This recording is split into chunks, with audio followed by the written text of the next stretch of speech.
Bandeirantes Acontece.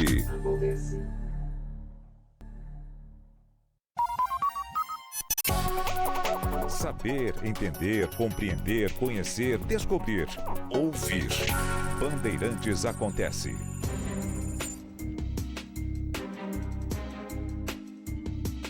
Ontem eu assisti a uma entrevista que foi realizada em 2022, uma conversa entre aquele psicólogo, escritor canadense, o Jordan Peterson, e Benjamin Netanyahu. 2022, portanto, antes do ataque do Hamas, que ocorreu em outubro do ano passado, todos se lembram. O Netanyahu estava falando sobre o livro que ele lançou, ele tem uns 5 livros, e ele falava sobre o mais recente, inclusive falou, claro, bastante sobre Theodor Herzl. Theodor Herzl foi um jornalista judeu, húngaro, nasceu na Hungria, e que foi um dos grandes responsáveis pela divulgação, consolidação da ideia e do conceito ideológico chamado de sionismo, né? E que moveu muitos judeus em todo o mundo para a refundação de Israel. Netanyahu comete, mais do que impropriedade, um erro que é mais do que histórico, né? É um erro de ordem até metafísica, quando chama Herzl de novo Moisés. Afinal de contas, a missão que foi dada a Moisés e que ele não queria, mas que lhe foi dada, era de outra ordem, né? De outra ordem, era de inspiração divina e, portanto, não pode ser comparada a Theodor Herzl. Mas, claro, Netanyahu se referia ao aspecto histórico da terra, a terra prometida. Durante a conversa, e o entrevistador, o Jordan Peterson, ele quase nunca faz juízo de valor das respostas ou mesmo de suas questões. Ele apenas pergunta, inclusive fala muitas vezes que não conhece boa parte daquele assunto, então ele faz perguntas, algumas básicas, elementares. E Netanyahu faz algumas observações que são transgressões da história. Da mesma maneira que muitas vezes na defesa da causa dos árabes da Palestina, os palestinos, muitas vezes há transgressões na maneira como a história é contada. Também Netanyahu e muitos dos seus transgridem a lógica e a verdade da história, dos fatos históricos. Mas não é esse o ponto. Em determinado momento, e por isso ele citou Theodor Herzl, Netanyahu fala de seu avô e de seu pai, que abraçaram aquela ideia. E repito, não há a menor dúvida de que Israel é um Estado legítimo, como o povo israelita deve ter a sua pátria, o seu lugar, a sua terra, sim. Acontece que nenhum dos dois povos, nem árabes, nem judeus, nenhum deles caiu ali de paraquedas. Nenhum deles chegou recentemente.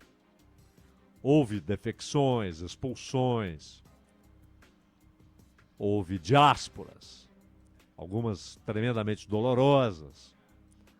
Mas os dois povos sofreram isso. Mas estão lá há 4.000 anos. A transformação de Jerusalém na capital dos hebreus, ela tem...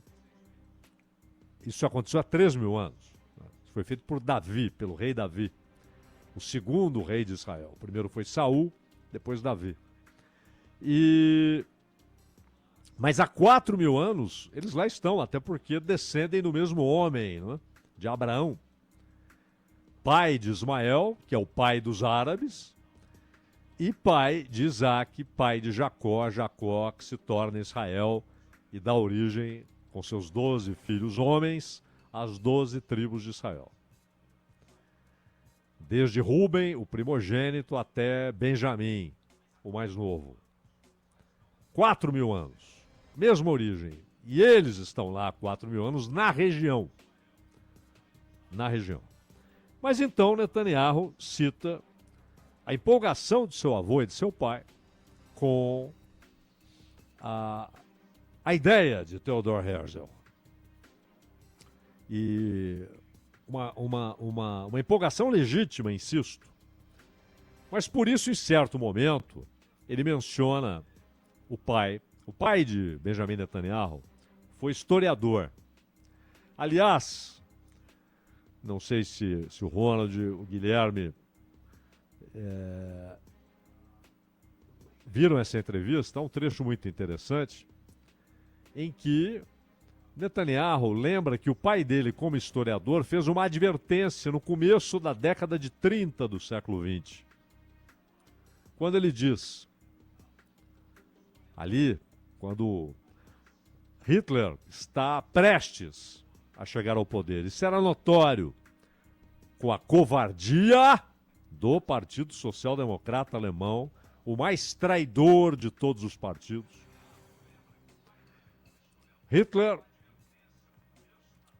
dizia o pai de Netanyahu, significará o ponto culminante de um processo que já havia acontecido na Rússia czarista, que já havia acontecido na França, o caso Dreyfus, o militar injustamente acusado por ser judeu,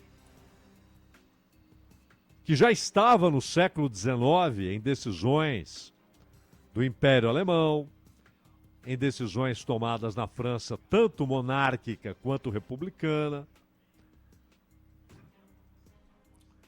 e que já estava, inclusive, no pensamento de gente intelectualmente relevante, importante, como Nietzsche, já estava em movimentos apoiados por um músico relevante, importante, como Richard Wagner. O antissemitismo era notório, crescente. E ele alertou que ali seria o ponto culminante, que haveria uma perseguição assassina contra os judeus na Europa. E até por isso ele insistia a necessidade de uma terra para os judeus. Fala da traição dos britânicos, que acenaram com essa possibilidade, porque eles já tinham, depois da Primeira Guerra e a derrota do Império Otomano, já tinham controle da região, e depois recuaram. Os britânicos traíram aquela causa. Mas Netanyahu diz que o pai dele disse para ele o seguinte: você deve ter a sua defesa moral da sua causa, mas também deve ter a defesa da justiça da sua causa. E disse para Netanyahu: cuidado com os que falam em democracia, em direitos humanos, e matam bebês. Matam inocentes. Aliás, Netanyahu, que fez algumas menções à Bíblia nessa conversa, como, obviamente, o rei Davi, quando ele menciona o rei Davi, não pode se esquecer a condenação de Deus ao derramamento de sangue inocente. Essa expressão é bíblica. Sangue inocente. Em 22, Netanyahu menciona a conversa com o pai. Nessa entrevista, a que assisti ontem. Hoje, as tropas de Netanyahu atacaram o norte do Líbano. Atacaram um vilarejo cristão, e uma relação com Hezbollah. E no norte do Líbano, que tem sunitas e cristãos. Não tem a base social do Hezbollah, que são os xiitas. O bombardeio que atingiu o povoado de Aito produziu, pelo menos, eu digo pelo menos porque bombardearam um prédio residencial. Então você não sabe quantos mortos podem ser encontrados ali sob os escombros, serão encontrados sob os escombros. Pelo menos 19 mortes, dezenas de pessoas feridas. Aitu,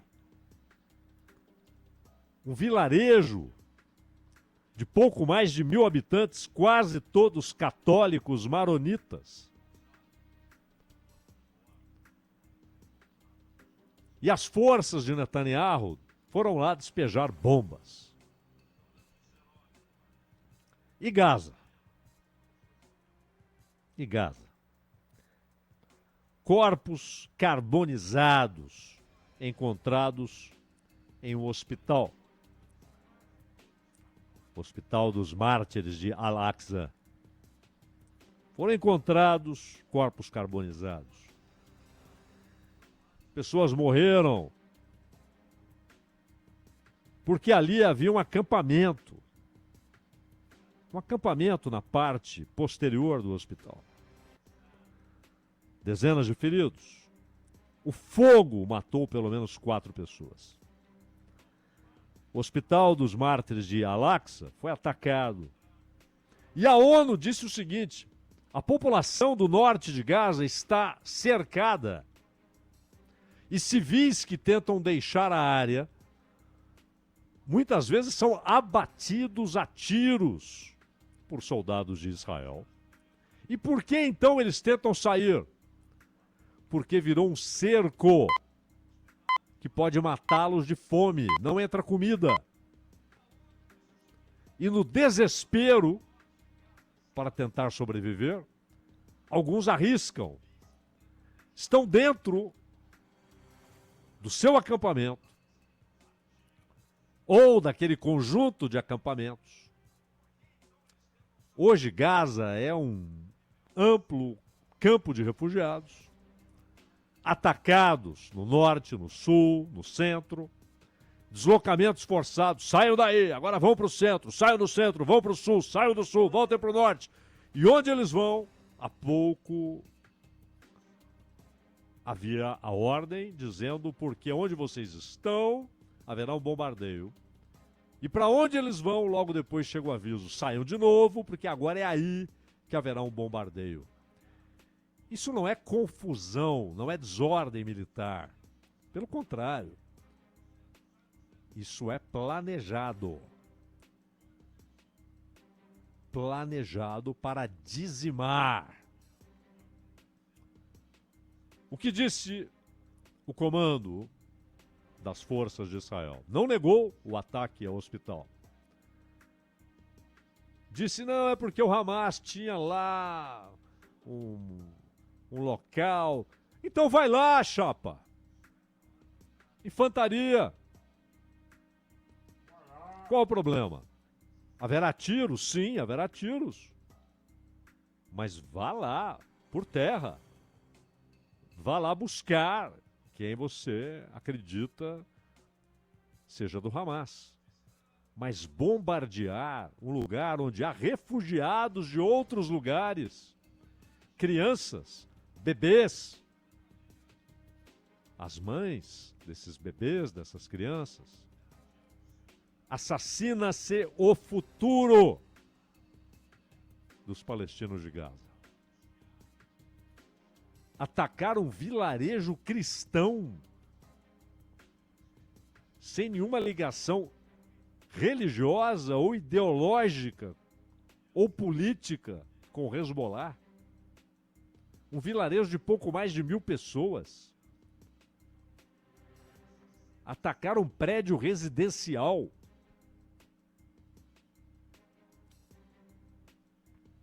É isso, Netanyahu, que é atender o conselho de seu pai? A ONU foi atacada, uma base da ONU.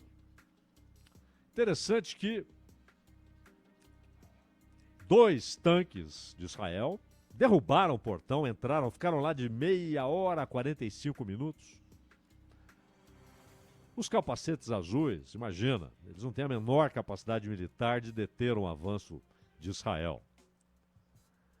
Mas houve reclamações. A Meloni, com aquele papo cínico, hipócrita. Não pode atacar. As crianças podem ser atacadas. A base da ONU não, né? Mas aí o Netanyahu disse o seguinte, não, é que estavam fugindo de um ataque. E na verdade mencionou um tanque. Depois, quando ficou claro que não, eram 2. Derrubaram o portão, entraram, ficaram lá. Estavam fugindo de nada. Foi um ataque à presença da ONU. Até porque Netanyahu e seus ministros estão gritando: a ONU tem de sair do sul do Líbano. Não servem para nada esses capacetes azuis. Eles não detêm o Hezbollah e viram um escudo quando nós atacamos o Hezbollah. É verdade que os capacetes azuis não resolvem nada. São lá soldados de diversos países, sem armamento adequado. Em tese, estão ali para manter uma área desmilitarizada. E não conseguem, claro que não.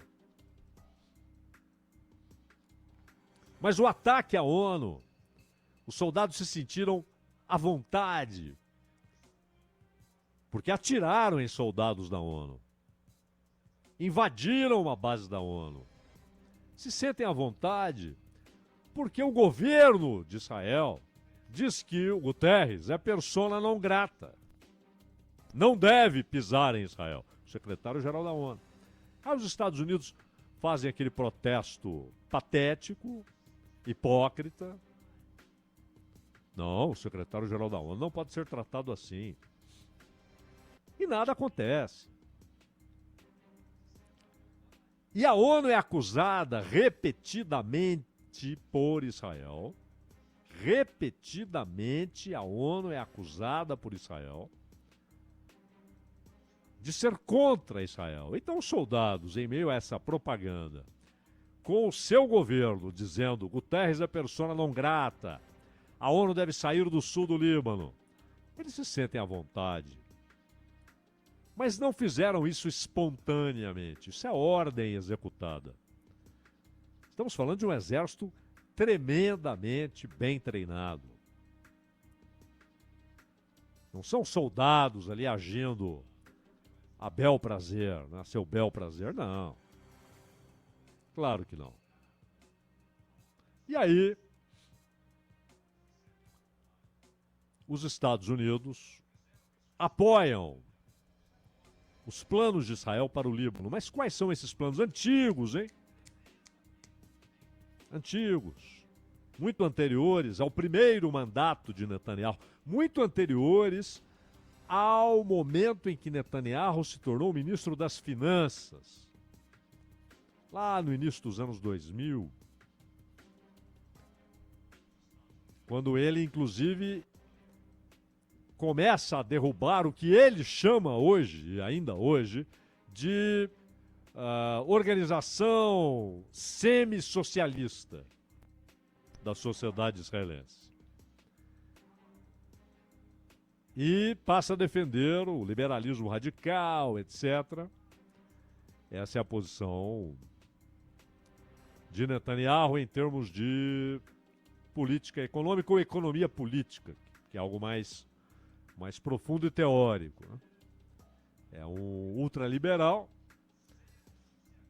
mas ele, muito antes de Netanyahu, já havia a ideia de dividir o Líbano em 3 partes. Dividir o Líbano em 3 partes. Sunita, xiita, cristão maronita. E a ideia era ter os cristãos maronitas na faixa sul do Líbano. Assim como há planos de desestabilizar definitivamente o governo sírio, não de Bashar Assad, de qualquer governo sírio, de tornar a Síria também uma sociedade acéfala, do ponto de vista de organização política e jurídica, e, portanto, à mercê de Israel. Os Estados Unidos conhecem esse plano. Devem conhecer também a doutrina Smotrich, que se materializa nos corpos carbonizados no hospital em Gaza, que se materializa em mais de 40 mil mortos, grande parte dos quais crianças, incluindo bebês, mas também mulheres, muitas, milhares. O futuro é atacado. Essa é a doutrina Smotrich. O ministro das Finanças de Netanyahu, o mesmo cargo que ele, Netanyahu, ocupou lá atrás. E os Estados Unidos, então, anunciam o envio do moderníssimo equipamento antimísseis, porque é um equipamento, esse TAAD, que é o Terminal de Defesa Aérea de Altitude Elevada, para mísseis de curto e médio alcance. Não é para mísseis estratégicos, é claro, mas para mísseis balísticos, curto alcance, médio alcance e elevada altitude. E eles não produzem uma explosão anterior.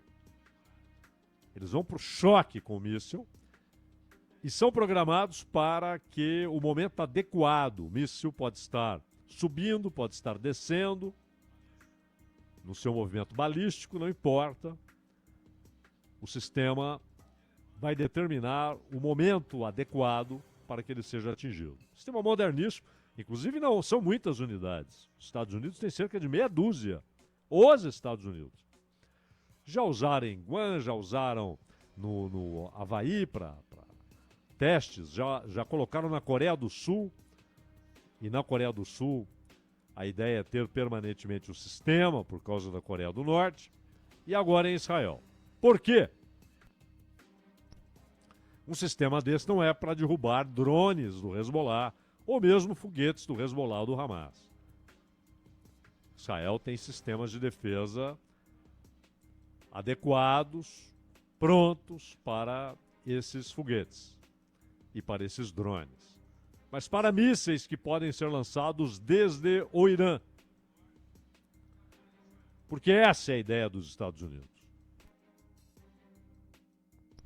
Porque junto com o sistema vão 95 soldados. São instrutores, claro. O sistema é complexo, você usa caminhões como plataformas de lançamento. Mas a ideia é ter soldados americanos. Inclusive, a justificativa de Biden é a proteção não só de Israel, mas dos americanos. E a ideia é ter cada vez mais soldados americanos, até para que a defesa desses soldados seja usada como argumento para um ataque ao Irã, caso o Irã ataque Israel outra vez. Os Estados Unidos estão ansiosos por uma situação que lhes permita atacar o Irã. De longe, nada de botas no terreno. De longe. Mas ataques que possam ser tão devastadores que, em tese, estabeleceriam uma situação de desestabilização do governo iraniano.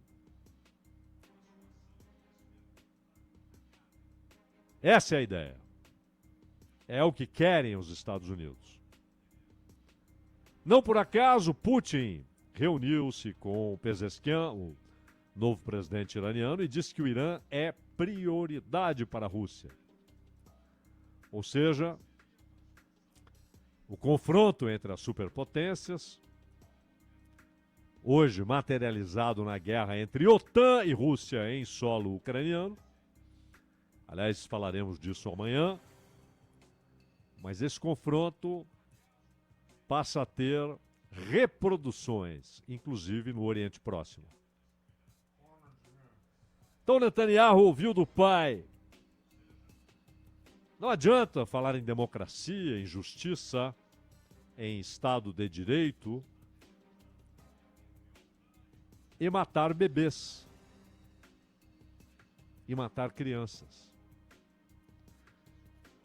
Você se lembrou dessa conversa, Netanyahu, em 2022? Ou ela foi apenas uma maneira de impressionar o entrevistador e o público e nunca esteve de fato no seu coração, na sua mente? Ou você a lançou fora? Lançou fora o ensinamento de seu pai? E não é preciso voltar no tempo. Ontem, hoje, hospital no norte da faixa de Gaza.